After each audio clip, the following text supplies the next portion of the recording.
અમદાવાદમાં મોડી રાત્રે વીજળીના કડાકા ભડાકા સાથે વરસાદ, ભારે પવન સાથે વરસાદ ખાબકતા અનેક ઠેકાણે વૃક્ષો ધરાશાયી થયા છે। જોધપુરથી સુંદરવન જવાના માર્ગ ઉપર વૃક્ષ ધરાશાયી થયું તો વૃક્ષ ધરાશાયી થતા અનેક ગાડીઓને પણ નુકસાન પહોંચ્યું છે। વેજલપુર ક્રોસિંગથી પ્રહલાદનગર પાસે બે વૃક્ષો ધરાશાયી થયા છે।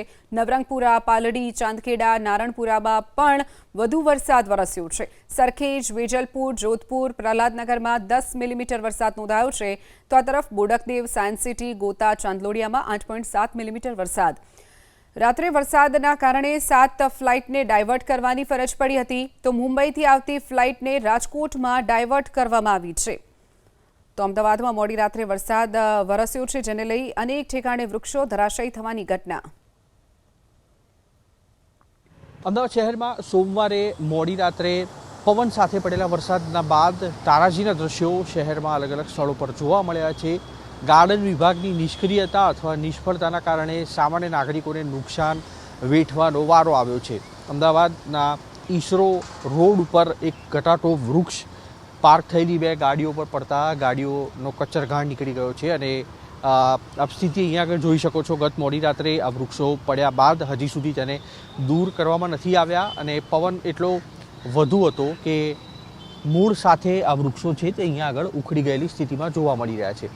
વૃક્ષનું જે થડ છે તે ગાડીના ઉપરના ભાગે પડતા ગાડીને પણ વ્યાપક પ્રમાણમાં નુકસાન થયું છે।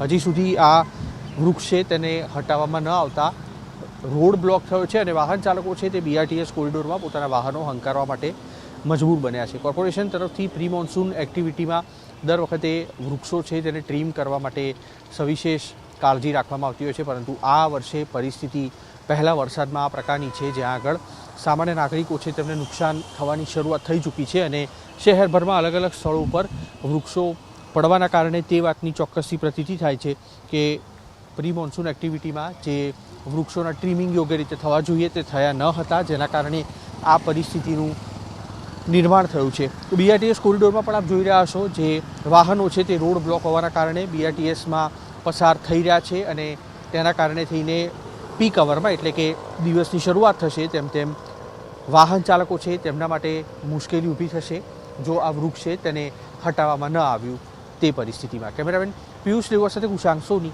એબીપી અસ્મિતા, અમદાવાદ। અમદાવાદ શહેરમાં સોમવારે પડેલા મોડી રાતના વરસાદ અને ભારે પવનના કારણે શહેરભરમાં ઠેર ઠેર વૃક્ષો ધરાશાયી થવાની ઘટના બની છે અને એબીપી અસ્મિતા હાલ અમદાવાદના વેજલપુર ક્રોસિંગથી પ્રહલાદનગર તરફ જવાના માર્ગ ઉપર છે જ્યાં આગળ પણ એક ઘટાટો વૃક્ષ મૂળમાંથી ઉખડી જવાની સ્થિતિ છે તે બની છે। રોડની વચ્ચોવચ્ચ આ વૃક્ષ પડવાના કારણે વાહન ચાલકોને અસર થઈ છે।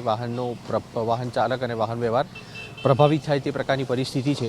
ભારે પવન ગત મોડી રાત્રે ફૂંકાયો હતો 30થી 40 કિલોમીટરની અંદાજિત ઝડપનો આ પવન હતો અને તેની વચ્ચે શહેરભરમાં અલગ અલગ સ્થળો પર વૃક્ષો પડવાની ઘટના બની છે। મારી પાછળના પણ દ્રશ્યો બતાવીશું જે વૃક્ષ છે તે તૂટીને તેની ડાળીઓ છે તે રોડ ઉપર પડી ગયેલી જોવા મળી રહી છે લીમડાના વૃક્ષની અને સ્વાભાવિક રીતે જે આંકડા સામે આવ્યા છે તેમાં ઉત્તર પશ્ચિમ ઝોન અને દક્ષિણ પશ્ચિમ ઝોનમાં સૌથી વધુ વરસાદ સોમવારે સવારે 6 વાગ્યાથી લઈને મંગળવારે વહેલી સવારે 3 વાગ્યા સુધીમાં નોંધાયો છે જેમાં દક્ષિણ પશ્ચિમ ઝોનમાં 10 મિલીમીટર જેટલો વરસાદ નોંધાઈ ચૂક્યો છે।